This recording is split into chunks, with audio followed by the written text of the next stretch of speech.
Lahat tayo ay gustong magmahal at mahalin. Pero minsan sa maling tao tayo napupunta dahilan para tayo mismo ay maging masamang tao din. Ikaw kabarangay, paano mo babaguhin ang maling pananaw mo sa pakikipagrelasyon?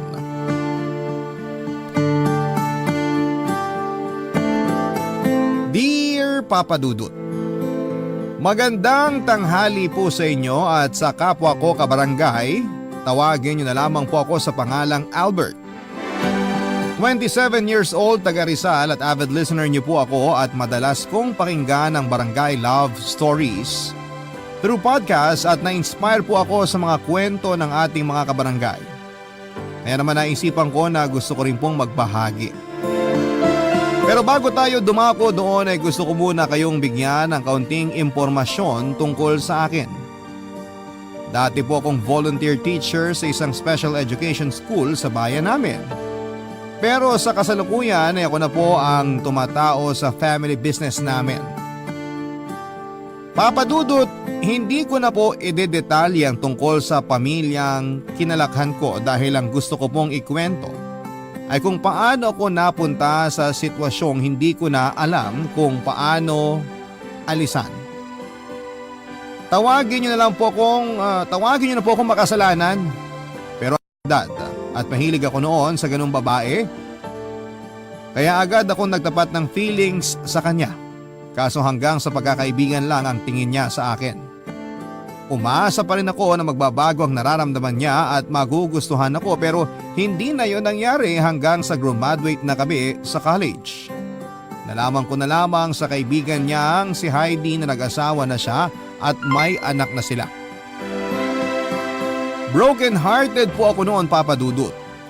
Kahit na hindi naging kami, masakit sa akin ang katotohanan hindi na siya magiging akin. Hindi lang halata sa ating mga lalaki pero grabe tayong magdamdam kapag nasaktan. Nang time na yon ay naging marupok din ako at nakuha ko pa talagang i-chat siya. Ang sabi ko ay masaya ako para sa kanya pero durog na durog talaga ang puso ko. Umiyak ako noon habang unti-unting tinatanggap na hindi kami para sa isa't isa. Pero hindi lang naman po si Mia ang babaeng kinabaliwang ko noong araw. May mga nagustuhan din po akong ibang babae at isa na doon si Dina, Papa Dudut. Maganda po siya at naagaw niya agad ang atensyon ko. Kaya nga nang magkaroon ako ng pagkakataon na lapitan siya para kausapin ay hindi na po ako nagpatumpik-tumpik pa. At sinamantala ko na ang pagkakataon, Papa Dudut.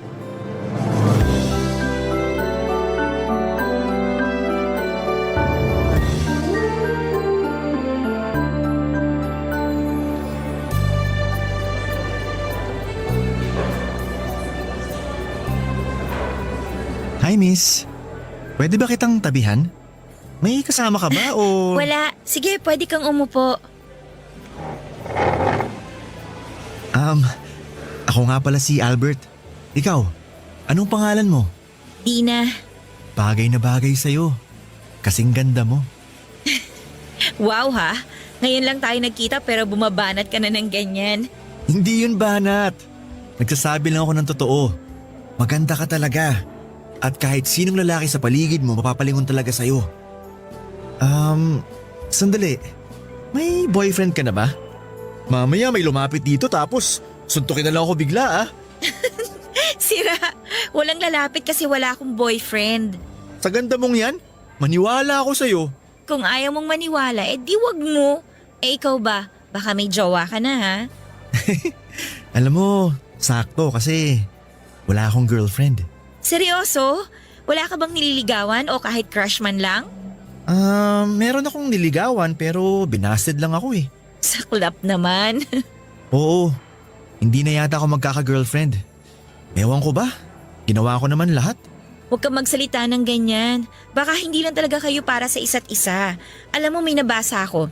Sabi doon, kapag hindi kayo nagkatuluyan ng taong gusto mo, ibig sabihin may ibang nakalaan para sa'yo. Kaya dapat hindi ka manghinayang. Feeling ko, nakita ko na yung tao na gusto ko. At katabi ko na siya ngayon, Dina. Dahan-dahan lang. Bigla-bigla ka kasi nagsasabi ng kung ano-ano dyan eh. Wala akong sinasabing kung ano-ano. Totoo yun. Alam mo, ilang araw na rin akong tsumitsyempo kung paano ka makakausap ng tayong dalawa lang. Swerte ko ngayong araw na solo kita. Hanga rin ako sa'yo kasi ang tapang mo. Yung ibang lalaki dyan, malamang natorpe na. Sila yun. Ibahin mo ako. Kapag may nagugustuhan akong babae, hindi ko na pinatatagal. Sinasabi ko na kaagad. Kung ganon, gusto mo ko. Seryoso ka talaga dyan? Walang halong keme yan ha? Tung mukhang to, nagbibiro. Pero maniwala ka. Gusto talaga kita. Hindi kita pipiliting magustuhan ako pero sana bigyan mo ako ng chance na makilala natin ang isa't isa. Sabi mo single ka. Single rin ako. Walang magagalit. Ano kasi Albert, Hindi mo kailangan mag-decide ngayon. Bukas, magkita tayo rito. Tapos sabihin mo sa akin ang sagot mo.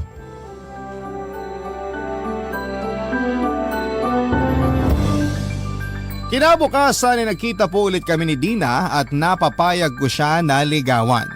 Hindi nga nagtagal Papa Dudut ay naging kami po at ako na siguro ang pinakamasayang lalaki sa balat ng lupa. Nasabi ko pa noon sa sarili ko na ang swerte ko. Hindi niyo po ako masisisi kasi meron na rin po akong niligawan pero binasid lamang ako. Yun po ang pinsan ng kaibigan ko na sa ngayon ay pamilyado na rin. Mahal na mahal ko po si Dina Papa Dudut at para sa akin ay siya ng babaeng pakakasalan ko balang araw. Bubuo kami ng sariling pamilya at magkakasama pa rin sa pagtanda. Kaya lang hanggang pangarap na lang yon dahil tulad ng ibang magkarelasyon ay dumanas din po kami sa pagsubok ni Dina. Kaibahan lang ay hindi namin yon nalagpasan ng magkasama. Ang sinasabi ko po ay nang mapansin ko na nawawala na siya ng oras sa akin.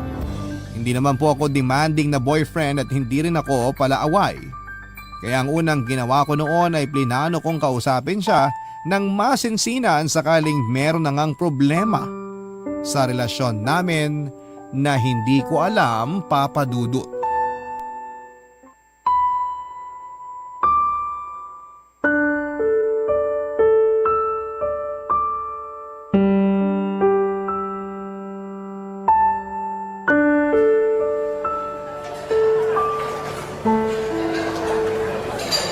Dina, ba't kanino pa ako hindi kinakausap? Galit ka ba sa akin? anong hindi ako magagalit sa'yo? Ang kulit-kulit mo. Ngayon na nga lang tayo nagkita tapos inaaway mo pa ako. Pwede ba? Huwag kang magpaawa dyan ha, hindi bagay sa'yo. Ay, ano ba kasing problema natin? Bakit iritang-irita ka na niyaya kita makipag-date ngayon? Mukhang napilitan ka lang yata na sumama eh. Hindi ba obvious? Sinabi ko naman kasi sa'yo na busy ako. Tsaka may ibang lakad ako, Albert. Pag ikaw may pupuntahan, pinapakailaman ba kita? Ano ba kasi yung lakad na yun? Bakit mas gusto mo pang puntahan yun kesa sa date natin? Ngayon na lang tayo lumabas, Dina. Huwag ka nga OA. Lagi tayo nagkikita sa school.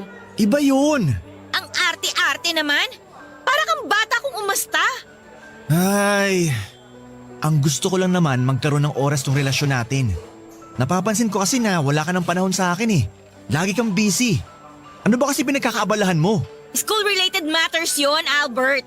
Hindi mo ako kailangan tingnan ng ganyan na para bang may kasalanan ako sa'yo. Teka nga sandali. Ako ang dapat na galit sa atin, di ba? Huwag mo ibalik sa akin ang sisi. Di kita sinisisi, Dina. Feeling ko kasi hindi na ako mahalaga sa'yo. Feeling ko hindi mo na ako mahal kaya... Kulang sa nutrisyon ng utak mo kaya kung ano-ano na ang iniisip mo, Albert.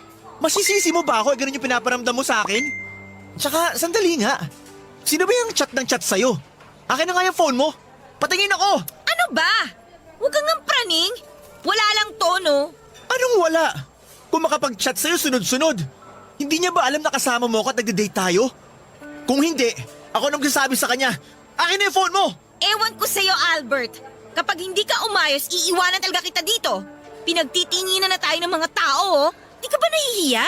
Sorry. Hindi ko naman sinasadya. Frustrated lang ako. Kaya di ako makapag-isip ng tama. Wala ka naman kasing dapat isipin dahil magkasama na tayo. Okay, I'm sorry kung nagalit ako sa'yo. Pero pwede bang kalimutan na lang natin na nangyari? Mag-focus na lang tayo sa date natin ngayon, okay? Sorry din kasi makulit ako, Dina. Ayos na yun. Gets ko naman kung bakit ka nagkakaganyan eh. May mga bagay talaga na hindi natin kontrolado. Tulad nitong pagiging busy natin, kaya hindi na rin tayo nakakalabas masyado. Kaya nga sinasamantala ko ng pagkakataon na pareho tayong available, Dina. Alam ko yon. Thank you sa effort mo sa relasyon natin, ha? Siyempre, mahal kita.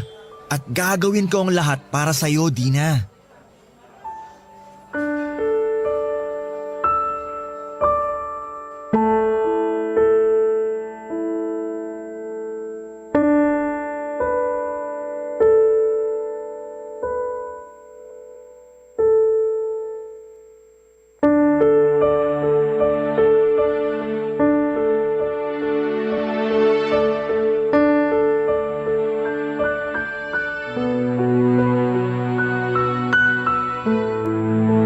Papa Dudut, hindi po ako kumbinsido sa sinasabi ni Dina na hindi tungkol sa ibang bagay ang dahilan kung bakit lagi siyang busy pero wala akong nagawa noon dahil ayaw kong mauwi sa matinding pagtatalo ang usapan namin, Papa Dudut. Kaya kahit mabigat sa dibdib ay nanahimik na lamang ako. Pero sabi nga nila walang sikretong hindi nabubunyag. Ganun po ang nangyari matapos kong matuklasan ng tunay na dahilan kung bakit walang panahon sa akin si Dina. Dahil may ibang lalaki siyang pinagkakaabalahan. At ang masahol pa ay boyfriend din niya ito. Pinagkaiba lang namin ay nauna yon at ako ang pangalawa. Ibig sabihin pinagsasabay kami ni Dina. Akala ko ay wala nang masasakit pa na mabasted pero para po akong sinampal ng 2x2 sa mukha ko ng paulit-ulit matapos akong lokohin ni Dina, Papa Dudut. Pero sa kabila ng lahat, humingi pa rin ako ng paliwanag sa kanya at tinawagan ko pa siya noon pero yung boyfriend niya ang nakasagot. Pinamukha lang niya sa akin, Papa Dudut, kung saan ako lulugar. Doon ko tinanggap na talo na ako. Na hindi na dapat ako maghabol dahil halata naman kung sino ang mas mahal niya sa aming dalawa. At kahit na nasasaktan ay pinilit ko pong makapag-move on, Papa Dudut. At hindi ko na po sinubukang manligaw at magmahal muli. Tinanggap ko na lang, Papa Dudut, sa sarili ko na wala ng pag-asa para sa akin ang maging maligaya dahil malas ako sa pag-ibig. May sekreto po akong aaminin. Noong 7 taong gulang ako ay nakaramdam na ako ng kakaiba sa yaya kong si Rona. Maganda po kasi siya, morena at may katawang makurba. Sa edad niyang 30 years old ay mukha pa rin siyang bata at isang araw ay pinapatulog po ako ni Rona noong tanghali pero hindi ako dalawin ng antok tapos ay nakita ko na lamang na nakaidlip na siya. Doon ko siya tinitigan ng husto at nakaramdam ako ng pagnanasa na halikan siya. Pero pinigilan ko po ang sarili ko dahil alam kong mali yon. Nang lumaki na ako ay nadala ko po yung ugaling yon, kaya madalas akong magkagusto sa matanda sa akin. Pero dahil napakamalas ko sa pag-ibig ay hindi ko na po sinubukang maghanap ng single na babae para lingawan. Pagod na kasi ako. Pero puputi na lang siguro ang uwak. Hindi na yon mangyayari. Hanggang sa isang beses ay nakapanood ako sa internet ng mga video ng mga lalaki na kung tawagin ay other guy. Sila po yung kumakabit sa may mga asawa o karelasyon na. Karamihan sa kanila intensyonal ang pakikiapid. At mukha naman silang masaya kaya naisip ko na bakit hindi ko subukan yon. Hindi nga nagtagal ay nakilala ko si Rochelle via Facebook. Sobrang ganda po niya, Papa Dudut. Para siyang si Marian Rivera. Pagkatapos ko siyang i-add ay nag-message na po ako sa kanya at nakipag-video call ako, Papa Dudut.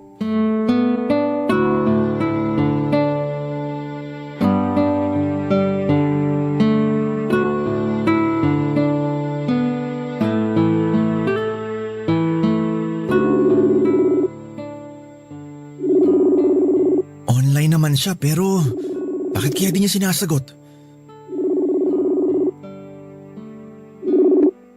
Yun! Sinagot din! Hi Rochelle! Grabe! Parang araw-araw lalo kang gumaganda. Hi Albert! Nakita kong nililike mo yung mga pictures ko at ang dami mo ring chat sa akin. Oo. Sorry kasi gusto lang talaga kitang makausap. Busy ka ba? Nakaistorbo ba ako? Hindi naman. Wala akong masyadong ginagawa kaya nasagot ko ang tawag mo. Mabuti kung ganon. Sensya ka na ha. Gusto ko lang makipagkaibigan sa'yo. Huwag kang mag-alala. Hindi ako manggaghancho. Tingnan mo, nakikipag-video call nga ako sa'yo para malaman mo na hindi rin ako poser o scammer. Gandang-ganda talaga ako sa'yo eh. Kaya gusto kitang makilala. Kung ayos lang naman, syempre. Ano kasi, Albert? May asawa at anak na ako. Alam ko yun kasi nakikita ko rin ang mga picture nyo. Pero chinat mo pa rin ako at kinukulit? Oo. Nabighani mo kasi ako, Rochelle. Sana bigyan mo ako ng chance na makilala ka. Wala namang kaso kahit pamilyado ka na eh. Hindi naman nila malalaman. Kaso Albert… Nararamdaman ko gusto mo rin ako. Kasi kung hindi, sana binilak mo na ako. Wala naman akong dahilan para hindi ka magustuhan. Mukha ka namang mabait. Tapos magaling ka ring magpatawa. Kapag binabasa ko ang mga banat at jokes mo, napapangiti ako at natatawa. Nawawala yung stress at pagod ko. Pero ang lalo kong hinangaan sa'yo, yung pagiging matyaga mo. Kasi kahit madalas hindi ko agad nasisina mga chat mo at nasasagot ang tawag mo, hindi ka pa rin sumusuko. At kahit alam mong may asawa na ako, gusto mo pa rin ako. Ganito talaga ako kapag prosigidong mapansin ng isang tao. Pero wala ka bang girlfriend dyan para pagkaabalahan mo pa ako? Paano kung sabihin kong wala? Maniniwala ka ba? Talaga lang ah. Baka mamaya meron na tapos gusto mo lang mag-cheat sa kanya. Uy, loyalista ako no? Kung meron man, hindi ko yung gagawin. Kaso wala nga. Okay, sige. Naniniwala na ako. Kaso nag-aalangan pa rin ako sa gusto mong mangyari eh. Kahit na magkalayo tayo, may asawa pa rin ako, Albert. Paano kung mahuli niya tayo? Hindi yun mangyayari dahil mag-iingat tayo, Rochelle. Sige na, pumayag ka nang makipag-LDR sa akin. Hindi naman ako demanding na boyfriend. Maiintindihan ko kung mas marami man ang oras na igugugol mo sa mag-ama mo. Ewan ko. Hindi pa rin ako sigurado. Saka anong assurance ko na mapagkakatiwalaan kita? Sa panahon ngayon, madami ng manluloko at gago. Kaya nga kikilalanin muna natin ang isa't isa. Pangako, magbabago rin ang tingin mo sa akin dahil hindi ako susuko na patunayan sa'yo kung gaano kita kagusto. Siyempre, alam ko po na meron na siyang asawa at mga anak. Kaya nga hindi na ako nagulat matapos niyang ipamukha sa akin na taken and not available na siya. Pero wala po akong pakialam, Papa Dudut. Ang goal ko noon ay makikabit sa may asawa o may karelasyon tulad ng mga napapanood ko. Kaya imbes na ma-discourage ay na-challenge pa ako na magpapansin kay Rochelle. Kaya pagkatapos naming mag-video call ay inisto ko muli ang mga pictures niya at lalo ko lang siyang pinagpantasyahan, Papa Dudut. Sa sobrang ganda niya at sexy ay mapagkakamala na wala pa siyang anak. Hindi nga nagtagal ay lagi na kaming nagkaka-chat. Doon ko na sinamantala ang pagkakataon na dumamoves sa kanya at sinabi ko rin na gabi-gabi ko siyang iniisip. Mabuti na lang at hindi siya natakot sa akin at in-entertain pa rin niya ako dahil mas malambing pa ako kesa sa asawa niya. Lalo ko lang din siyang kinulit na makipag-LDR sa akin, Papa Dudut. Nung una ay hesitant pa talaga siya pero inassure ko na dahil malayo naman kami sa isa't isa, taga Mindanao kasi siya ay walang magiging komplikasyon ng relasyon namin. Hindi nga nagtagal ay naging kami rin ni Rochelle, Papa Dudut. At sa bawat araw na lumilipas, lalo lang po akong naging masaya sa relasyon namin kahit na magkalayo kami. Pero may pagkakataon na minsan ay nagiinit po ang katawang ko, Papa Dudut. Yun po yung unang beses na niyaya ko si Rochelle na gawin yung bagay na eksklusibo lamang para sa mga mag-asawa.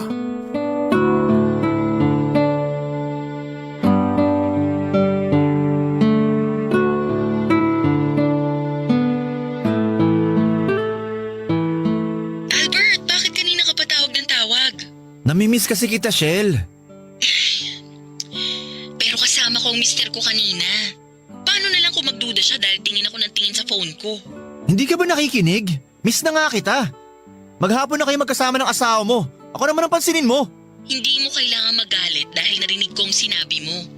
Saka bakit parang ang demanding mo yata ngayon? Akala ko ba ayos lang sa'yo at naiintindihan mo ang sitwasyon natin? Ipapaalala ko lang sa'yo yung sinabi mo noon, Albert ha? Baka kasi nakakalimutan mo. Sabi mo, okay sa'yo tong setup natin. O bakit ka gumaganyan ngayon? Ay, pasensya ka na, Shell. Hindi ko lang napigilan ang sarili ko. Siguro, nagsiselos lang ako sa mister mo kasi nakakasama ka niya. Alam ko naman ang sitwasyon natin.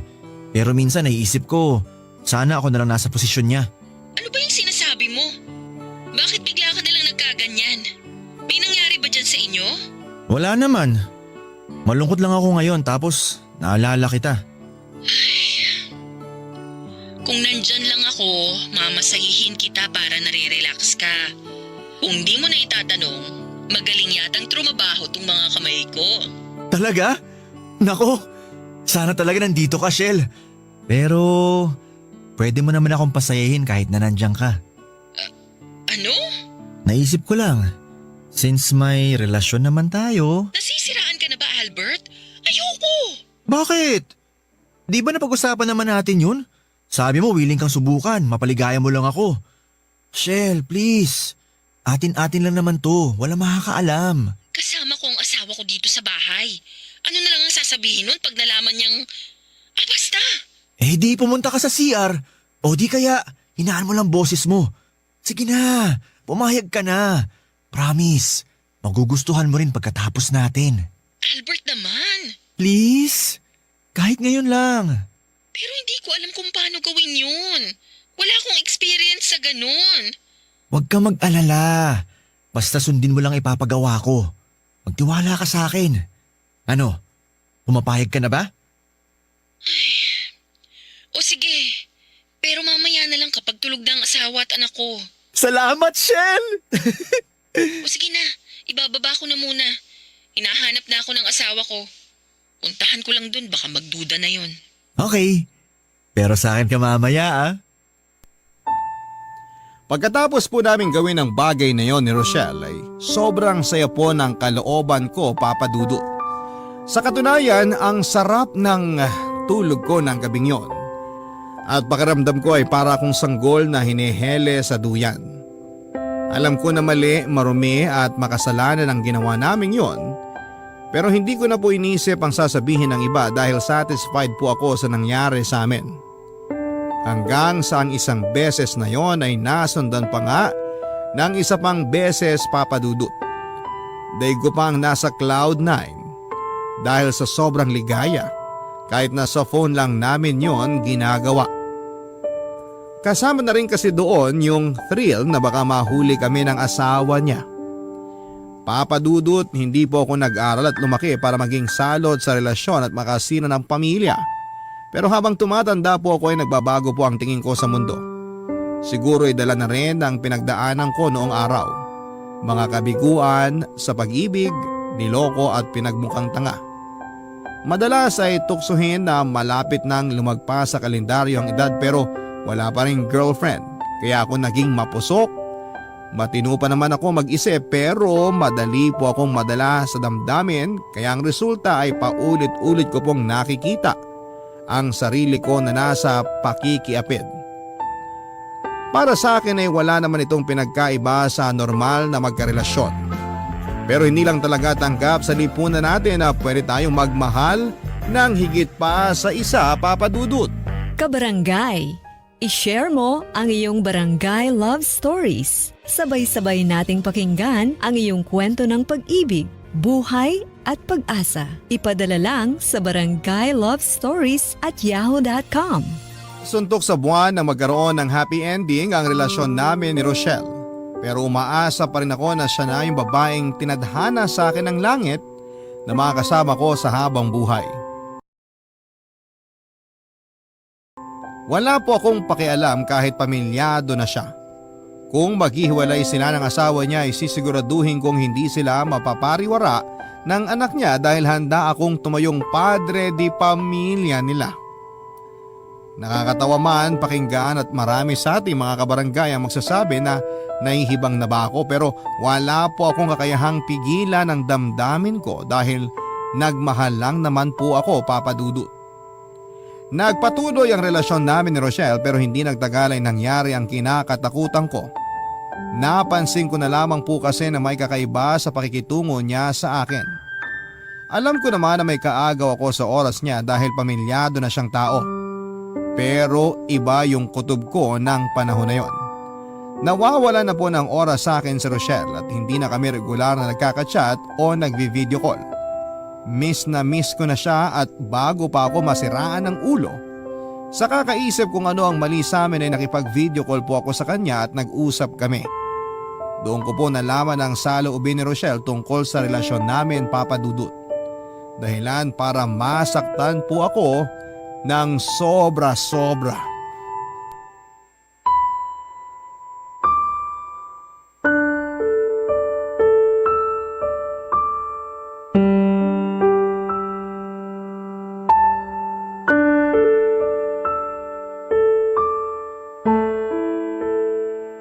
Shell! Bakit ilang araw mo nang hindi sinasagot ang call ko? Sinisin mo lang din ang mga chat ko. Albert, magkasama kami ng asawa ko. Naliligo lang siya ngayon. Wala akong pakialam. Lagi na lang kayong magkasama. Paano naman ako, Rochelle? Teka, bakit bihis na bihis ka yata? Saan napunta mo? Aalis kami ng asawa at anak ko. Kakain kami sa labas. Magse-celebrate dahil anniversary din namin. Please lang Albert, huwag kang manggulo. At ako pa talaga ang panggulo sa pamilya mo? Wow! Shell, baka nakakalimutan mo. May responsibilidad ka sa akin dahil boyfriend mo ako. Ano bang sinasabi mo? Baka ikaw ang nakakalimot sa ating dalawa kung ano lang at hanggang saan lang ang meron tayo. Saka huwag kang umasta na parang pagmamayari mo ko, Albert. Simulat sa pool, alam mo dapat na hindi tayo magiging seryoso dahil may pamilya na ako. Konting panahon lang naman ang hiling ko sa'yo. Konting atensyon. Mahirap bang ibigay yun? Hindi ko naman nakakalimutan kung saan ang lugar ko sa buhay mo, Shell. Pero sana isipin mo rin na mararamdaman ko. Ewan ko sa'yo, Albert. Kalalaki mong tao pero ang drama-drama mo. Naaalibadbaran ako. Saka huwag kang magpaawa dyan na akala mo aping-api ka. Hindi mo kasi naiintindihan ang pinanggagalingan ko kaya mo nasasabi yan. Sawang-sawa na akong intindihin ka kasi masahol ka pa sa 5 years old. Hindi ka naman bata. Nasa tamang edad ka na. Hindi ka ba napapagod sa setup nating to, Albert? Kasi kung ako ang tatanungin mo, pagod na ako. Anong sinasabi mo? Ayoko na. Tigilan na natin to, please lang. Ang laki-laki na ng kasalanan ko sa mag-ama ko simula nang pumayag akong maging tayo. Natukso ko, oo. Pero gusto ko nang magbagong buhay. Gusto ko nang itamang pagkakamali ko, Albert. Nakikipaghiwalay ka sa akin, ganun ba? Oo. Huwag mo na akong kukontakin dahil ayokong malaman ng asawa ko na may iba akong kinakausap na lalaki. Ayokong maghinala siya at ayokong masira ang pamilya namin. Hindi naman sila naghihinala kaya bakit kailangan mong tapusin ang meron tayo? Mahal kita, Rochelle! I'm sorry pero buo na ang desisyon ko. Kung mahal mo talaga ako, igagalang mo ang gusto kong mangyari. Sorry talaga, Albert. Huwag mo naman gawin sa akin to. Nagmamakaawa ako. Magtitiis ako. Hindi na ako magagalit kapag hindi mo ako kagad kinakausap. Huwag mo na ako iwanan. Parang awa mo na. Sorry talaga pero tapusin na natin ang lahat. Sige na, kailangan ko na mag-ayos ng sarili dahil baka maghinala pa ang asawa ko. Bye! Shell? Shell! Please! Huwag mo naman gawin sa akin to. Minahal kita ng gusto. Umasa ako! May posibilidad naman talaga na maghiwalay kami at piliin niya ang pamilya niya kesa sa akin. Pero hindi ko naihanda ang sarili ko na magiging ganon lang kadali kay Rochelle na itapon ang lahat ng meron kami. At hindi ko rin kasi akalain na mahuhulog ako sa kanya ng husto. Bagay na pinagsisihan ko, Papa Dudut. Hindi po yun ang unang beses na nasaktan ako pero yung pakiramdam ay para bang bago sa akin. Kumbaga sa isdang bagong huli ay sariwa at nanunuot yung kirot ng patalim na nakatarak sa puso ko dahil sa pakikipagkalasakit ni Rochelle. Hindi ko siya sinisisi kung mas piliin niya ang pamilya niya. Sinulang ba ako sa buhay niya, hindi ba? Kaya nga kahit masakit, kahit mahirap lunukin ay nagparaya ako, Papa Dudut. Iginalang ko ang desisyon niya at pinilit ko ang sarili kong mag-move on at siguro ay napagod na lang akong maging desperado. Kaya naman pinakawalan ko na lang siya at inayaang maging masaya kahit na ako ay nagdudusa. Awang-awa po ako sa sarili ko, Papa Dudut, pero wala naman akong magawa para pigilan yung sakit. Naitatanong ko noon sa Diyos na parusa ko ba na habang buhay maging miserable sa pag-ibig dahil makasalanan akong tao. Kung oo, walang saysay din na magbago ako dahil paulit-ulit lang akong kakarmahin. Kaya nga imbis na tumigil ay pinagpatuloy ko po ang pag-move on kay Rochelle sa pamamagitan ng paghahanap ng bagong karelasyon na may iba ring karelasyon. Bukod sa akin, may isang tao pa po akong pinagkatiwalaan at nakaalam ng sikreto ko. Yon ay si Josie na kaibigan ko, Papa Dudut. Nagpapasalamat ako sa Diyos dahil kahit paano ay may tao siyang ibinigay sa akin para makausap ko at mapagkatiwalaan ang mga ginagawa ko. Ikinuwento ko sa kanyang nangyari sa amin ni Rochelle at kung gaano ako nasaktan ng husto. Alam din niya na imbis na matuto, pinagpatuloy ko pa ang pagiging third party sa iba. Pinayuhan pa ako ni Josie na tigilan ko na ang ginagawa ko dahil masasaktan at mapapahamak lamang ako sa bandang dulo, Papa Dudut.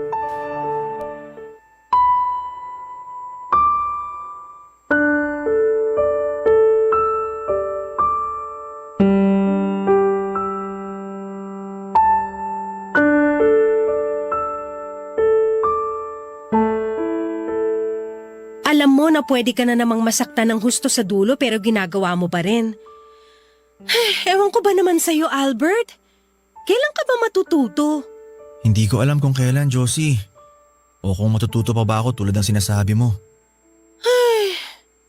Kung malalaman lang ng ibang tao tong pinaggagawa mo, sigurado madidisappoint sila sa'yo. Aware ka na masama makipagrelasyon sa taken na pero ginagawa mo pa rin. Hindi ka ba nakukonsensya dahil nakakasira ka ng pagsasama? Bakit ako makukonsensya? Yung mga babaeng pumapayag na makipagrelasyon sa akin. Bakit? Sila ba nakonsensya habang iniiputin nila mga boyfriend nila? Hindi ganun ang punto ko. Oo, nakakainis yun at unfair sa mga karelasyon nila na tapat at mahal na mahal sila. Pero hindi lang sila ang may kasalanan. Kasama ka rin. Naikukwento mo sa akin kung paano mo sila i-pursue. Kaya napapapayag mo silang makipagrelasyon sa'yo. Sa'yo pa lang may mali na talaga kasi ba't kailangan mong gawin yun? Hindi ka ba pwedeng humanap ng single o walang sabi tapos yun ang ligawan mo? Ginawa ko na yun dati pero nasaktan lang ako. At sa pagiging third party mo, hindi ka ba nasasaktan? Sa nangyari pa lang sa inyo ni Rochelle, mukhang mas malala pa yung pagiging broken-hearted mo kaysa nung niloko ka at naghiwalay kayo ni Dina. Kailan ka ba matututo? Niloko ka o manloko ka, pareho ka pa rin masasaktan sa dulo. Ay, anong gusto mong gawin ko? Sige nga. Kahit pala saan ako lumugar, wala rin. Masasaktan din ako, Josie. Pakiramdam ko tuloy para akong patapong basura. O kaya parang bola na pinagpapasapasahan. Gusto ko lang naman magmahal at mahalin. Lahat tayo gustong maranasan na umibig at ibigin. At hindi natin kontrolado kung anong klaseng tao ang darating sa buhay natin. Kung mabuti ba siya o masama. Pero kahit nagaano pa kapangit ang maging karanasan natin sa pag-ibig, wag natin tong i-apply sa sarili natin. Kung niloko ka, wag ka maging instrumento para makapanloko. Kung ginamit ka, wag mong ibalik sa ibang masamang bagay na naranasan mo. Albert, kaibigan kita. At bilang kaibigan mo, gusto kong mapabuti ka. Alam ko hindi habang buhay nasa ganitong setup ka. Napangangatawanan mo na talaga ang pagiging third party hanggang pagtanda mo. Nalulungkot ako dahil ayaw kitang mapahamak. Gusto ko maging masaya ka. Please, magbago ka na. Pagkatapos naming mag-usap ni Josie ay napag-isipan ko ng gusto ang mga sinabi niya. Na kailangan ko na talagang magbagong buhay dahil yun lang ang paraan para mapabuti ako. Aminado ako na nahihiya ako sa sarili ko dahil sa pinaggagawa ko. Pero paano nga ba tumigil sa gawain na kinasanayan ko na? Na kahit panandalian ay napapasaya ako ng pagnanasa kong ito. Kung pwede lang sanang isang araw ay gumising ako na nakapagbagong buhay na ako, mas magiging madali sa akin ang lahat. Pero dahil walang ganon sa tunay na buhay, Imbis na sundin ang sinabi ni Josie na magbago na ako ay ipinagpatuloy ko pa rin ng pakikiapid ko, Papa Dudut. Sa kasalukuyan ay nasa third party setup pa rin po ako, Papa Dudut. Sinusubukan ko na wag masyadong ma-fall para hindi ako masaktan ng husto. Alam ko na kabaliwan dahil walang assurance na hindi ako mapapahamak pero ewan ko ba. Wala na po yata akong pag-asa para ako mawala pa sa sitwasyong ito. O kung meron man ay malaking palaisipan sa akin kung papaano. Siguro ay pride na rin na may kasamang pagpapanggap dahil kahit alam ko na mali ay pinipilit ko pa rin na gawing tama. Sana po ay mapayuhan po ninyo ako sa aking pinagdaraanan para magbago ang pananaw ko sa pakikipagrelasyon. Maraming salamat po, Papa Dudut, sakaling mapili po ninyong itampok ang kwento ko sa Barangay Love Stories. Palagi po kayong sinusuportahan namin dahil magaganda at nakapagbibigay ng aral sa buhay ang inyong programa. Ang inyo pong kapuso at kabarangay forever, Albert. Barangay Love Stories.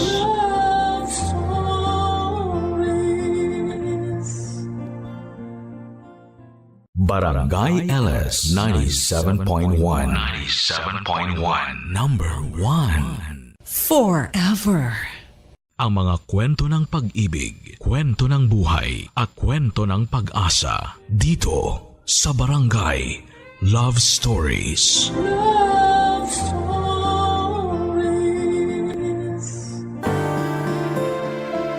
Ang pagmamahal ay hindi palaging may kapalit. Dahil mas mahalaga na minamahal mo ng buo at totoo ang isang tao. Kahit ikaw na lang ang lumalaban. Ikaw, kabarangay, kaya mo bang ipagpatuloy ang pagmamahal kahit na ikaw na lang ang naniniwala?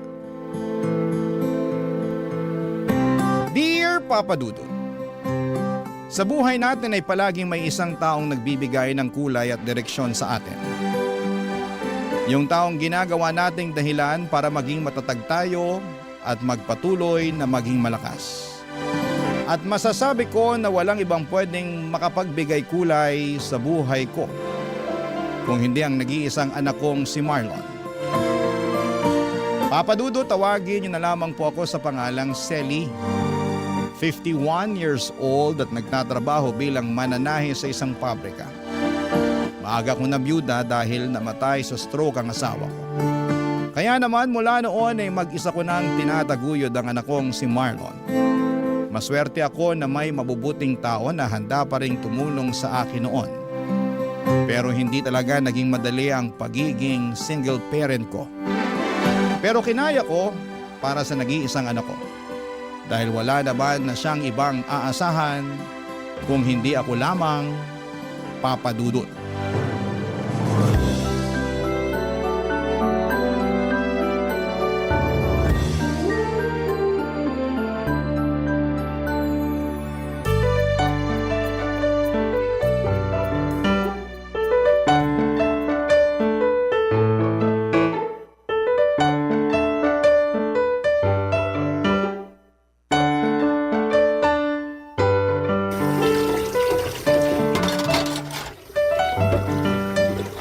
Tulungan ko na po kayo sa pagliligpit nyo dyan sa lababo. Ay, kaya ko na to, Marlon. Asikasuhin mo na lang yung mga natirang bisita mo sa sala. Nakaalis na rin po sila, tsaka nakapaglinis na rin po ako ng mga kalat doon kanina. Ah, ganun ba? Eh, magpahinga ka na muna at hayaan mo na lang akong tapusin ang pagliligpit ko dito. Ma, alam ko po na mas pagod kayo kaysa sa akin. Kaya ako na lang po, hayaan nyo na akong tumulong sa pagliligpit nyo dito. Eh, sige na nga. Punasan mo na lang yung mga bagong banlaw na mga baso at pinggan nang matuyo agad ang mga yan. Ayan lang sa may sabitan ng malinis na pamunas. Sige po, Ma.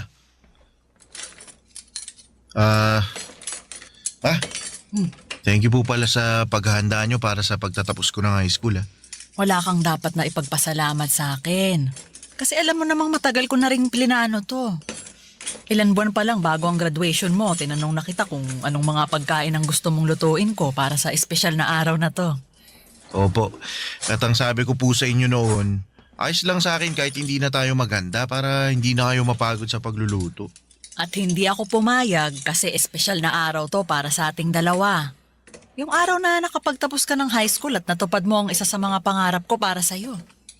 Ang totoo ma, nahiya nga po ako sa inyo eh. Ha? Eh bakit naman? Kasi po wala naman po akong kahit na anong award na nairegalo sa inyo. Sino namang may sabi na kailangan mong magka-award para may mairegalo ka sa akin? Narinig ko lang po yun sa mga kaklase ko na honor students. Na ang regalo daw po nila sa mga magulang nila, yung academic awards na natanggap nila sa graduation namin. Eh akin na nga muna yung pamunas at gagamitin ko muna sa mga kamay ko. Sige po ma, ito. Alam mo anak, malaki ang regalo na binigay mo sa akin sa araw na to. Ang regalo na nakapagtapos ka ng pag-aaral mo. Kahit po wala akong natanggap na kahit na anong award kanina. Oo naman. Ay, pahawak nga ako nitong mga kamay mo.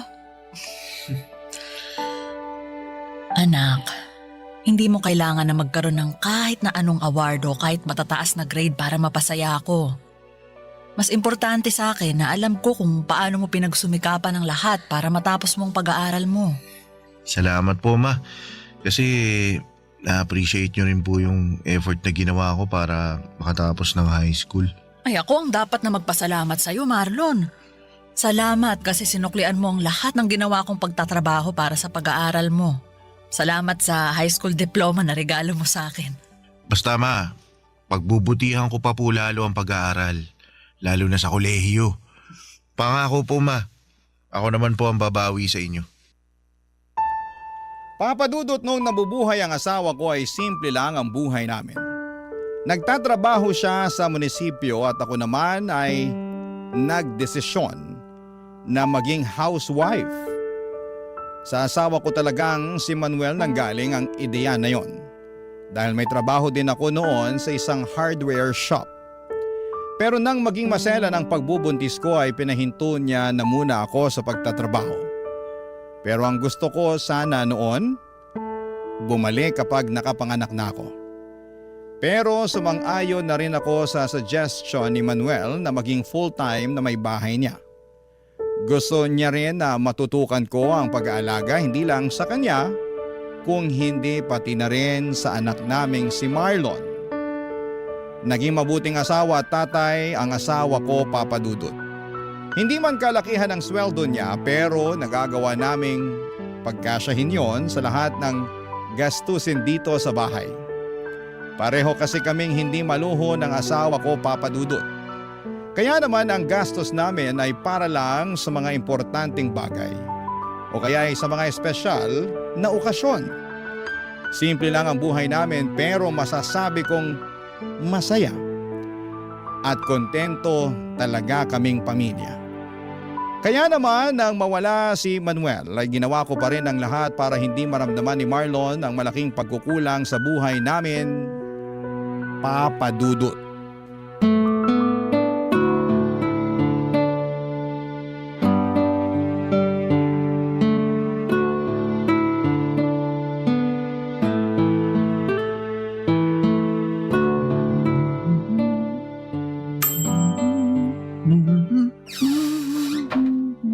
Oh, Marlon, ang aga mo naman yatang nakauwi ngayon. Opo ma, hindi po kasi pumasok yung professor sa last subject kaya yun, cancelled yung klase namin. Ah, sakto ang uwi mo. Kasi katatapos ko lang din halos mag-bake. Uy, nag-bake po pala kayo ng paborito kong banana cake. Ayos. Nag-request kasi yung ninang Pia mo para sa birthday ng anak niya. Request din daw ng anak niya kaya hindi na ako nakatanggi na mag-bake para sa kanila. Pwede mo nang kainin yung nasa isang tray dahil yan ang first batch na binake ko. Sige po ma, kukuha na po ako dito ha. Oh. Ay.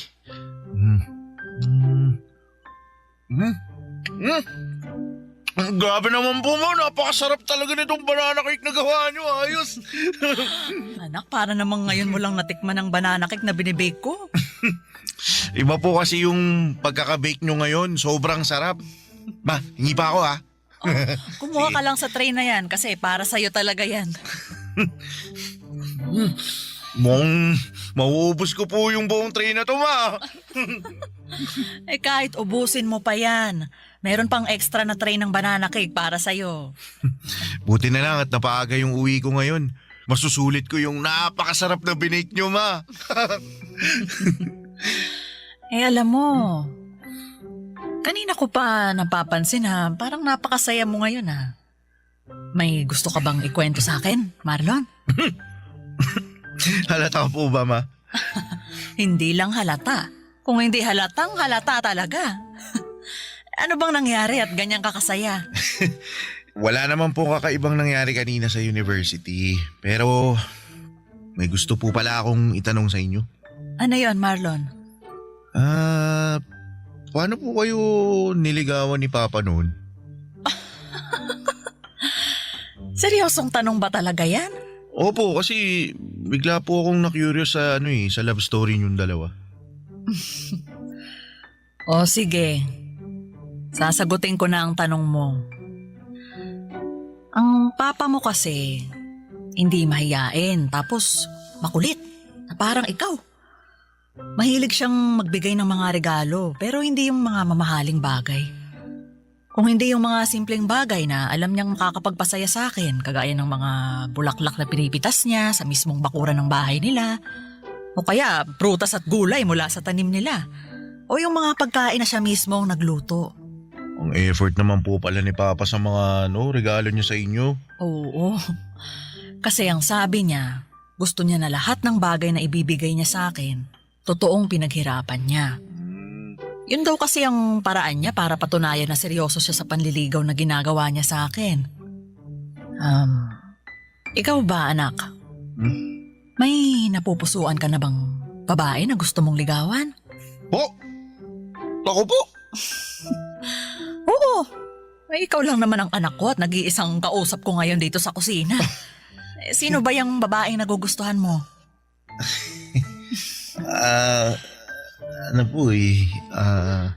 Kaklase mo ba yan?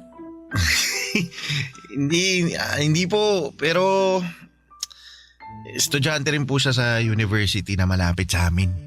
Giselle po yung pangalan niya, ma. Ganda siya. Mabait. May cute na dimple sa magkabilang pisngi niya. Tapos kapag ngumingiti po siya, mas lalo po siyang nagiging cute sa paningin ko. Tsaka mabait po talaga siya. Sigurado ako, magugustuhan niyo po siya, ma.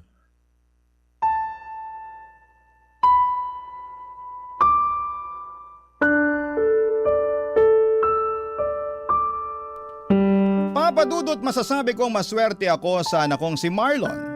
Malaking tulong yon para kahit papaano ay gumaan ang responsibilidad na dinadala ko noon. Kasi masipag siyang mag-aral at matyaga sa mga bagay na ginagawa niya. Wala man siyang academic awards na naiuuwi sa bahay o naipapakita sa akin. Sapat na yung alam kong hindi niya pinapabayaan ang pag-aaral niya. Yun naman ang importante para sa akin. Yung nagiging responsable siya sa ginagawa niya. Bukod sa pag-aaral ay mahilig din siyang mag-basketball. Yun na halos ang pinakalibangan niya noon. May mga oras pa nga na dinadala niya sa bahay ang mga kaibigan niya at tuwang-tuwa ang mga ito kapag nagluluto ako ng pagkain, lalo na kapag nag-bake ako ng banana cake. Hobby ko na rin kasi ang pagbe-bake noon kapag may libreng oras ako. At ang banana cake na binibake ko ang pinaka-paborito ni Marlon.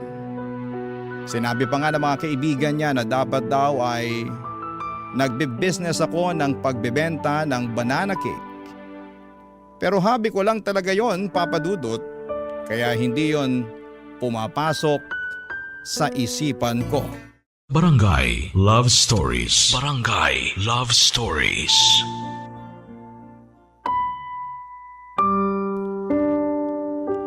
Papa Dudut, hindi madalas magkwento si Marlon ng tungkol sa mga babaeng nagugustuhan niya. Naririnig ko lang sa mga kwentuhan nila minsan na may mga kaibigan niya na nag-uusap kapag nakatambay sila sa bahay. Ang pag-aasaran nila ay tungkol dito. Kaya nang magkwento na sa akin si Marlon ay natuwa talaga ako. Kasi yun ang unang beses na ginawa niya yon. Nararamdaman ko kaagad na medyo malalim ang pagkagusto niya kay Giselle. Kasi iba ang mga ngiti sa labi niya habang nagkukwento tungkol dito. Papadudot madalas din na hawak niya ang cellphone niya kapag nasa loob siya ng bahay. Nakangiti habang nakaharap dito. Sa 10 oras naman ng gabi ay naririnig ko rin ang boses niya na mahinang nagsasalita at tumatawa. Sigurado akong si Giselle rin ang kausap niya noon.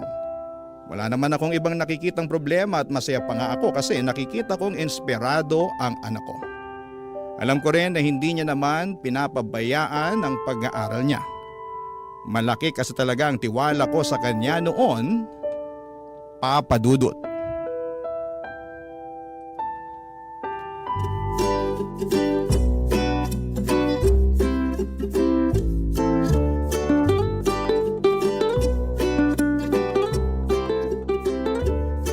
Anong masasabi mo sa sinigang na hipon na luto ni Mama?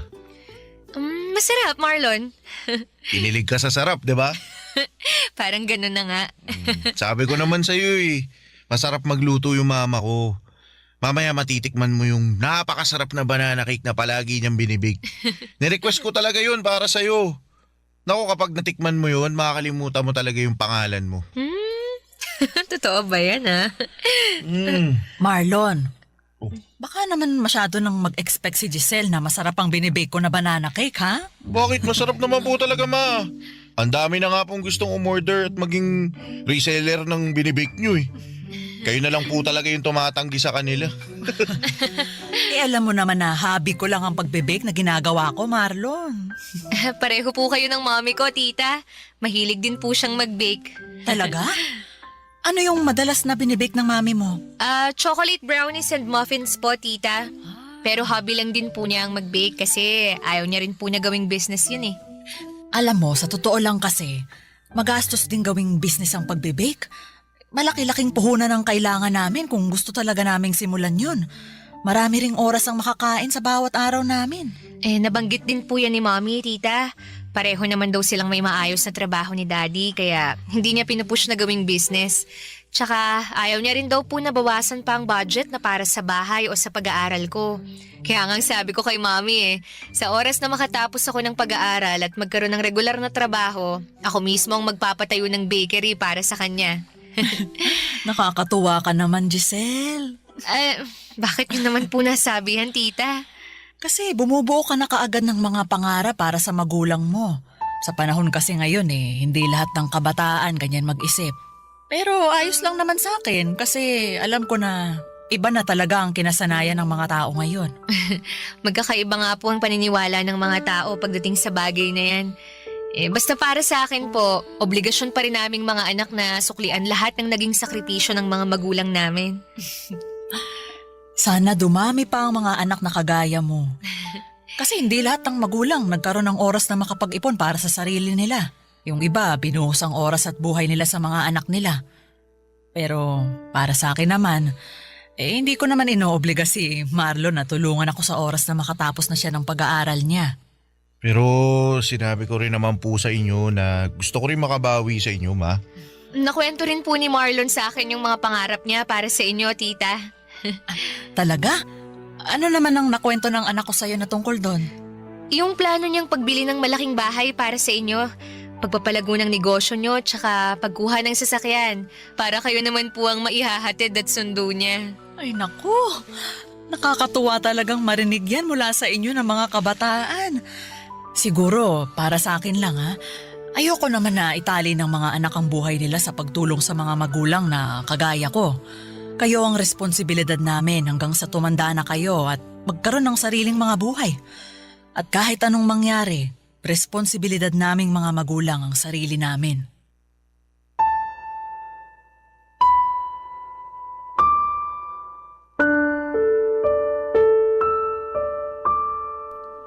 Papadudot masasabi kong magandang dalaga si Giselle lalo na sa personal. Nakita ko na siya sa mga pictures sa cellphone ni Marlon. Hindi siya katangkaran, payat, maputi ang kutis at palangiti ang mga labi niya. Mabait at magalang din siyang makipag-usap sa akin noon. Naramdaman ko na nahihiya pa siya sa akin dahil panay ang gamit niya ng po sa tuwing magsasalita siya. Nakwento nga ni Marlon na bago pa man sila makarating sa bahay, ilang beses pa raw na napatigil sa paglalakad si Giselle at nagtanong tungkol sa akin. Ang sabi niya sobrang kinakabahan daw talaga ito na makilala ako. Halata talaga yon sa boses niya noong magkausap kami. Pero hindi naman nagtagal noon at naramdaman ko na kahit papaano ay nagiging magaan na ang loob niya na kausap ako. Sa unang beses na nakilala ko ng personal si Giselle bilang nililigawan ng anak ko ay nagustuhan ko na kaagad siya. Para kay Marlon, naisip ko kaagad na makakasundo ko siya dahil nakikita ko ang sarili ko sa kanya. Kagaya ko ay nag-iisang anak lang din pala siya ng mga magulang niya. Pangarap niya na makapagtapos ng pag-aaral at matulungan ng papa at mama niya. Naniniwala raw kasi siya na kailangan niyang suklian ang lahat ng sakripisyo ng mga ito sa kanya, Papa Dudut. Kaya noon pa lang ay natutuwa na kaagad ako dahil mukhang maayos na babae ang napiling ligawan ng anak kong si Marlon, Papa Dudut.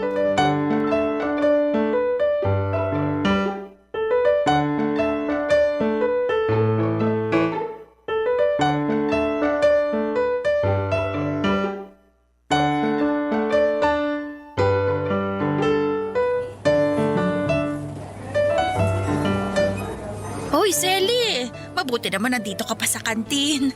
Patapos ka na bang kumain? Ay, hindi pa, Pia. Halos kakasimula ko lang din mag-lunch. Ay, naku sakto. May kasabay pala akong kumain. Oh, nagbabaon ka pa rin pala ng pagkain mo. Oo, mas tipid eh. Ayan din ang nasa isip ko, kaya palagi rin akong may baon para sa lunch break natin. Maiba ako, no? Kumusta na nga pala yung inaanak ko? Ayun, sa awa ng Diyos, lumalaking mabuti at magalang na anak. Ay, hindi ka ba niya binibigyan ng sakit sa ulo? Naku, hindi. Kagaya ng sabi ko, mabait talaga si Marlon. Masipag mag-aral, saka may nililigawan na ngayon. Ay, talaga? Ay, mabuti ayos lang sa'yo na nanliligaw na yung anak mo. Oo naman. Wala naman akong nakikita na masama sa ginagawa niya, Pia. Binata naman si Marlon at dalagang nililigawan niya. Alam mo kasi, iba na rin ang mga kabataan ngayon. Baka lang makabuntis na maaga yung inaanak ko. Naku, may kilala ko ang anak ko at alam ko na responsable siya sa bawat bagay na ginagawa niya. Nakilala ko na nga rin yung nililigawan niya eh. Talaga? Oo. Paminsan-minsan dumadalaw din sa bahay. Nako mabait naman ba? Oo, mabait saka magalang. Gusto ko na nga ang batang yun para sa anak ko eh. Pero ang sabi ni Marlon, hindi niya minamadali si Giselle. Maghihintay siya na maging handa na si Giselle na sagutin siya.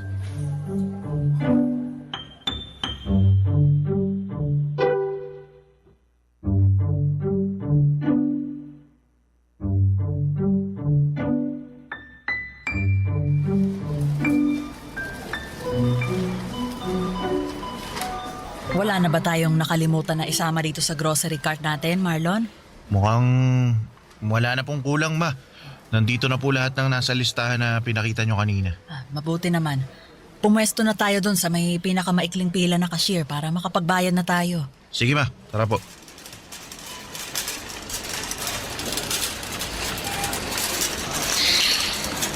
Ang daming tao ngayon dito sa grocery, no?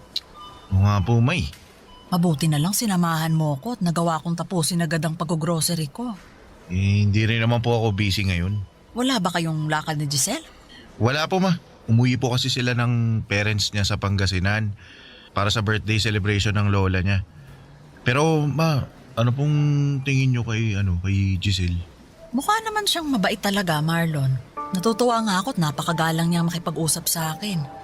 Halata na mahiyain talaga siya, lalo na nung unang beses ko siyang makausap. Mahihain po talaga yun. Naalala ko naman yung kaba niya nung sinabi ko na ipapakilala ko siya sa inyo. Namutla yung mukha. Tsaka yung labi niya namutla rin. Ay, hindi naman ako mukhang masungit ah. Bakit siya kinakabahan na makilala ko? First time niya raw po kasi na maipakilala sa magulang ng nanliligaw sa kanya. Sabi ko naman po, ang dahilan kung bakit dinala ko siya sa bahay para makilala niya ang espesyal na tao sa buhay ko. Kung sino yung nagbibigay ng buhay sa akin at humubog sa kung sino ako ngayon. Tsaka gusto kong makita niya mismo kung gaano kabait at kaganda yung mama ko. At nagawa mo pa talagang isingit ang pambobola na yan sa akin. Nagsasabi lang po ako ng totoo pero alam niyo mabait talaga si Giselle. At yun ang dahilan kung bakit sigurado ako na siya na ang gusto ko makasama na bumuo ng mga pangarap sa buhay. Ano pala sa tingin mo ang estado ng panliligaw mo sa kanya? Mukha naman pong malaki yung pag-asa ko. Nararamdaman ko po na gusto niya rin ako eh. At malapit niya na ako sagutin, ma.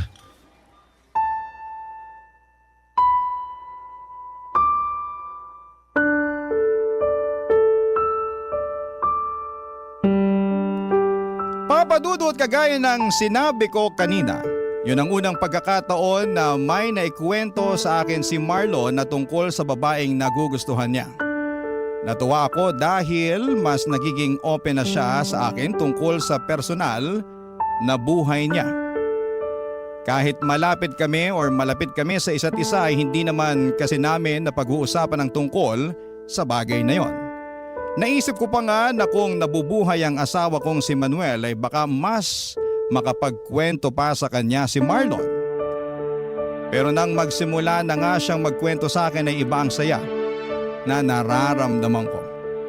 Para bang mas naging close pa kami, lalo na nang magkwento pa siya ng ibang mga bagay tungkol kay Giselle. Ang saya lang makinig sa mga kwento niya at makita siyang inspirado dahil po sa isang tao. Halos hindi nawawala ang ngiti sa mga labi niya, lalo na kapag hawak niya ang cellphone niya, lalo na kapag kausap niya doon si Giselle. Papa Dudut. Barangay Love Stories. Barangay Love Stories. Papa Dudut, masasabi ko na nagmana si Marlon sa asawa kong si Manuel pagdating sa kung papaano sila magmahal ng isang babae. Kagaya ni Manuel ay nakita ko noon na palaging gusto ni Marlon na kausap si Giselle, mapatext o tawag man. Ganon din kasi si Manuel sa akin noon, Papa Dudut, dahil hindi pa uso ang cellphone noong panahon namin. Madalas akong tinatawagan ni Manuel sa telepono ng bahay namin at madalas din siyang dumadalaw noon sa bahay namin, lalo na noong nililigawan niya pa lamang ako. Kaya naman ayos lang sa akin sa tuwing magpapaalam si Marlon na aalis ng bahay o malilate na ang uwi dahil pupuntahan niya si Giselle sa bahay nila. At sa tuwing magkukwento si Marlon ang tungkol sa panliligaw na ginagawa niya kay Giselle, nakikita ko ang kakaibang kislap at saya sa mga mata niya. Bagay na nagbibigay din ng saya sa akin kasi ramdam ko noon kung gaano niya kamahal si Giselle, Papa Dudut.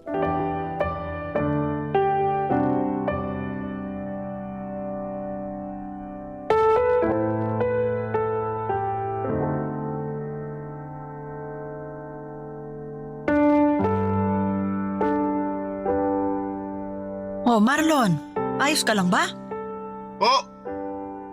Opo, maayos lang ako. Sigurado ka? Opo. Eh bakit parang ibang boses mo kanina? Nagbubukas pa lang nitong pinto, naririnig na kitang halos nanggigigil dyan sa cellphone mo. May problema ba, anak? Sinabi ko na nga wala akong problema, di ba? Ano po ba mahirap intindihin sa sinabi ko? Ayos lang po ako kaya hindi nyo na kailangan paulit-ulit na tanungin.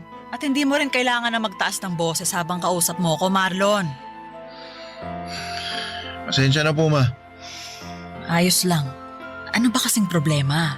Sino ba yung parang paulit-ulit na tinatawagan mo? Wala po, ma.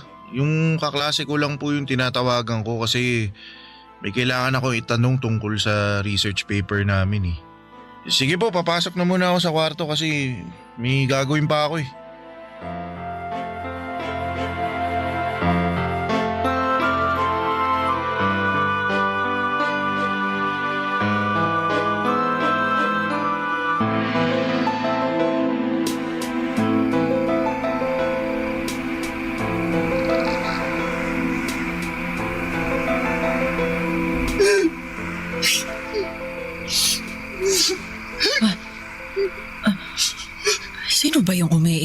10 oras ng gabi.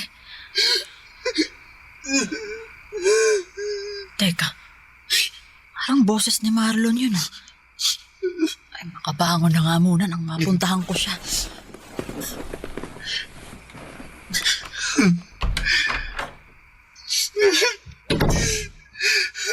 Ginawa ko naman lahat. Saan ba ako nagkulang? Ba't hindi ako yung pinili mo? Marlon, anak!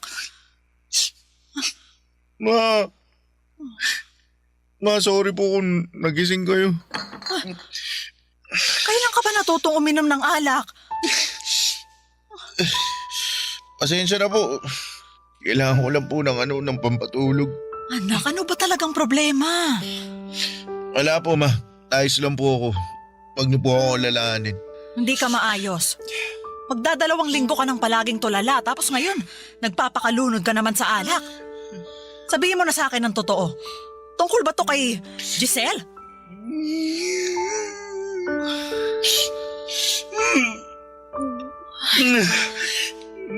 Nag-away ba kayo ni Giselle?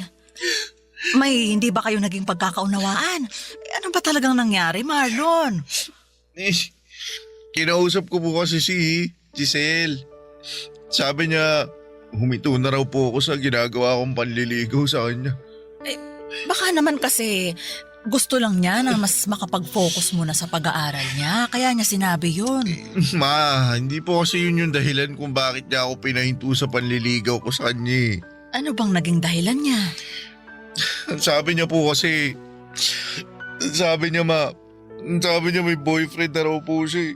May mahal na siyang iba kaya wag ko na raw sayangin yung oras ko sa kanya.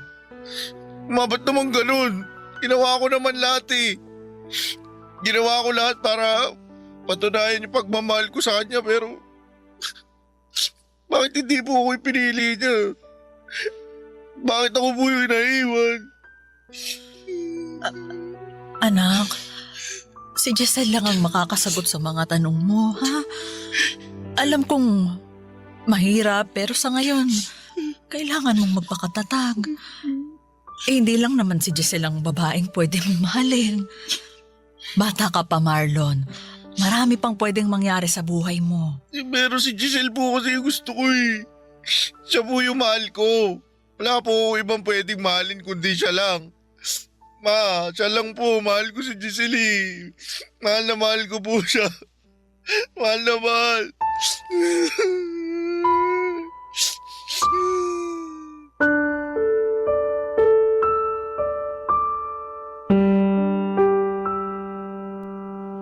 Papadudot, alam kong napakabata pa ni Marlon para maramdaman ang totoong pagmamahal para sa isang babae.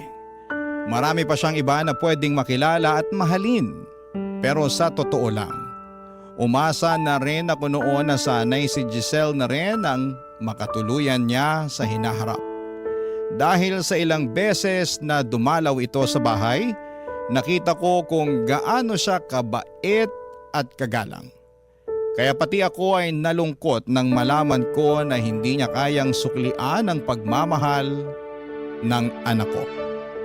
Na may iba na siyang minamahal kaya pinatigil na niya si Marlon sa panliligaw sa kanya.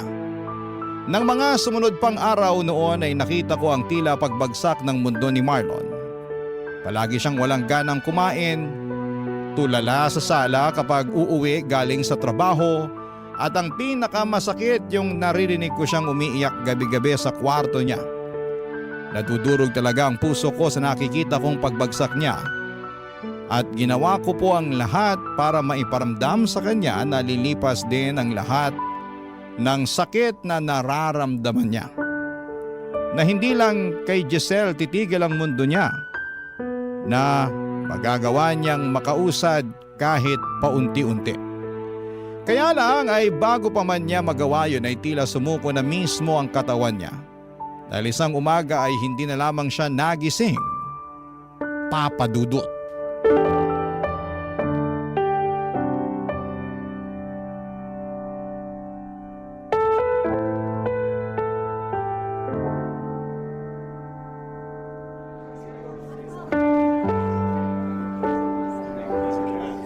Selly, hindi mo pwedeng pabayaan ang sarili mo. Wala na rin namang dahilan para alagaan ko pang sarili ko, Pia. Huwag mo namang sabihin yan. Wala na si Marlon eh. Wala na yung nag-iisang tao na nagbibigay ng dahilan para mabuhay pa ako sa mundong to. Selly,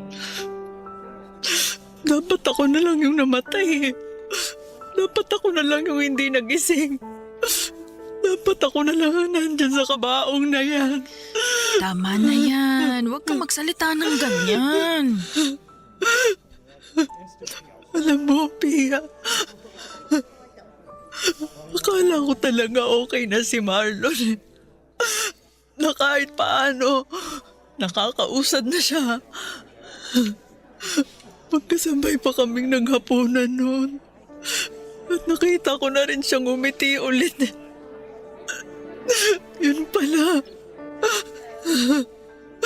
Yun na ang huling beses na makikita ko siyang nakangiti. Pia, napakabata pa ng anak ko. Napakabata pa niya para mamatay. May dahilan kung bakit maaga siyang kinuha ng Diyos. Isipin na lang natin na hindi niya na mararanasan pa yung ibang paghihirap sa mundong ito. Selly, lakasan mo lang loob mo, ha? Kailangan mas lalo kang magpakatatag ngayon. Tita Selly, Giselle, anong ginagawa mo dito? nakikiramay po ako. Ikaw?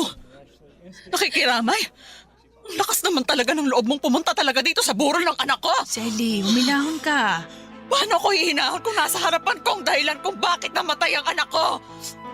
Tita, wala po akong kasalanan. Wala! Sigurado ka? Kung hindi mo pinaasa ang anak ko, hindi siya masasaktan ng sobra. Hindi ko po pinaasa si Marlon. Kung hindi mo siya pinaasa, sana hindi ka na lang pumayag na ligawan ka niya. O sana, hindi mo na lang pinatagal ang panliligaw niya sa'yo. Giselle, alam ko namang hindi mo obligasyon na mahalin ang anak ko. Hindi mo obligasyon na suklian ang pagmamahal niya sa'yo, pero sana, hindi mo na lang siya pinaasa. Sana hindi mo na lang sinayang ang pagmamahal niya sa'yo. Kaya umalis ka na dito! Umalis ka na! Selly, huwag mong itulak si Umalis ka Giselle. na dito! Selly! Sandali lang po. Gusto ko lang pong makita si Marlon kahit saglit lang. Wala kang karapatang makita siya dahil ikaw ang dahilan kung bakit nandyan siya sa kabaong na yan! Umalis ka! Umalis ka Tita, na! sorry po. Hindi ko po gusto na mangyari sa kanya to.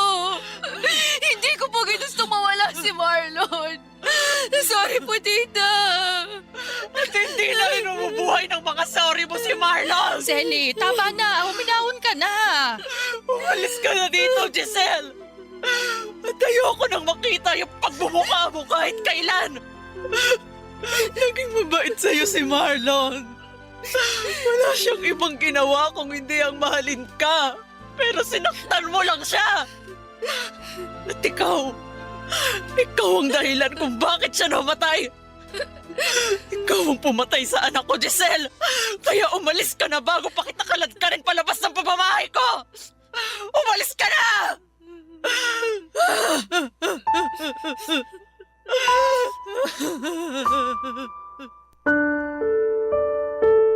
Bangungot ang kinamatay ng anak kong si Marlon Papadudot. Pero pakiramdam ko ako ang habang buhay na nabubuhay noon sa isang bangungot. At kung pwede lang ay magising na ako sa bangungot na yon. Kung pwede lang na sana ay hindi na lamang totoong wala na ang nag-iisang anak ko. Hindi totoong iniwanan niya na ako. Kaya lang kahit na anong kurot o sampal pa ang gawin ko sa sarili ko. Kahit na anong kirot pa ang maramdaman ko ay hindi na mababago pa ang katotohanang wala na si Marlon. Naalala ko pa ang huling gabi na nakausap ko siya. Nagawa niya akong sabayang kumain ng hapunan pero halos 3 subo lang ng ulam at kanin ang nagawa niya noon. Nagawa rin ngumiti ng mga labi niya kahit namumugto ang mga mata niya. Nagpasalamat din siya kasi palagi ko siyang kino-comfort. Hinahawakan niya ang kamay ko at muling ngumiti sa akin. Akala ko Papa Dudut ay okay na siya noon. Ang buong akala ko ay magiging maayos na siya. Umasa ako na kahit papaano ay babalik na siya sa dating sigla kahit paunti-unti. Na matututunan na niyang makausad kahit mabagal. Pero hindi pala. Hindi man siya ang sumuko, ang katawan niya naman ang nagdesisyon na hindi na lumaban pa. Papa Dudut, hindi niyo naman siguro ako masisisi kung nagalit ako kay Giselle, lalo na noong dumalaw siya sa burol ng anak ko. Nakita ko kung gaano siya minahal ni Marlon. Walang ibang ginawa noon ng anak ko kung hindi ang ipakita at iparamdam na seryoso ito sa panliligaw kay Giselle. Pero hindi yun nagawang suklian ni Giselle. Ang nasa isip ko sana noong una pa lamang ay hindi na pinatagal ni Giselle ang panliligaw sa kanya ni Marlon. Sana'y hindi niya pinaasa ang anak ko. Sana'y hindi niya pinalalim ang pagmamahal na nararamdaman noon Wala na rin ng namang anak ko, dahilan Papa para Dudut, sa kanya. Hindi man siyang pumatay sa anak ko, para sa akin ay siyang naging dahilan ng pagkamatay ni Marlon. 2 taon na ang nakakalipas mula nang mawala si Marlon, pero parang kahapon lang nangyari ang lahat. Parang kahapon lang niya ako iniwanan. At umaasa ako na sa paghilom ng sugat ng puso ko, Papa Dudut, dahil sa pagkawala niya, ay maghilom din ang galit na nararamdaman ko para kay Giselle. Dahil alam ko na hindi rin gugustuhin ng anak ko na patagalin ang nararamdaman kong galit para sa babaeng sobra niyang minahal. Salamat po sa pagbasa ng aking liham at sa mga kagaya ko na nawala ng minamahal sa buhay. Naway makausad tayo at matutong magpatawad sa mga nakapanakit sa atin. Ang inyong kapuso at kabarangay forever, Selly. Anong say mo sa Barangay Love Stories na ito? Pagkwentuhan natin sa comment section yan.